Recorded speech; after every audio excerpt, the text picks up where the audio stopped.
আসসালামু আলাইকুম, সবাইকে স্বাগতম হাউ ফুড রেস্টুরেন্টে। আজ আবারও ফিরে আসলাম নতুন একটি রেসিপি নিয়ে, ইলিশ মাছ ভুনা। তো চলুন শুরু করা যাক আজকের রেসিপি। প্রথমে একটি ইলিশ মাছ নিয়েছি এবং এটি কেটে পরিষ্কার করে ধুয়ে নিয়েছি। এবার মাছ ভাজার জন্য স্বাদ মতো লবণ, পরিমাণ মতো হলুদের গুঁড়ো ও পরিমাণ মতো মরিচের গুঁড়ো, সাথে অল্প পরিমাণ সরিষার তেল দিয়ে ভালোভাবে মাখিয়ে নিচ্ছি। এটি এখন ভাজার জন্য প্রস্তুত। এবার একটি কড়াই গরম করে পরিমাণ মতো সরিষার তেল দিয়ে মাছগুলো ভেজে নেব।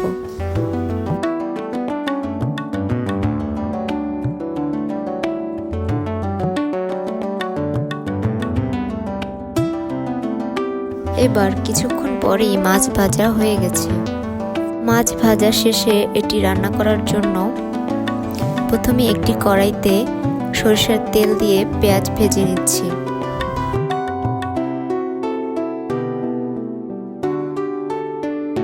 পেঁয়াজগুলো ভালোভাবে ভাজা হয়ে গেছে।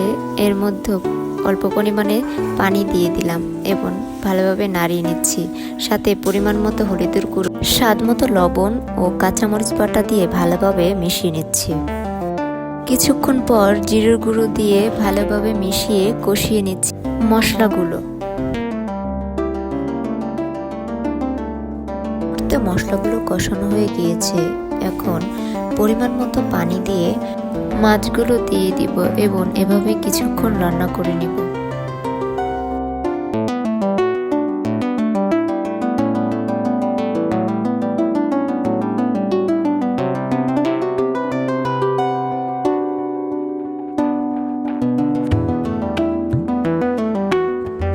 যখনই এভাবে মাছের উপর তেল ভেসে উঠেছে তখনই আমাদের রান্না শেষ হয়েছে।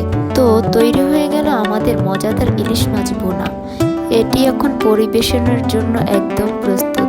আশা করি ভিডিওটি ভালো লেগেছে। যদি ভিডিওটি ভালো লেগে থাকে অবশ্যই লাইক ও কমেন্ট করবেন এবং সাবস্ক্রাইব করে পাশে থাকুন। আল্লাহ হাফেজ।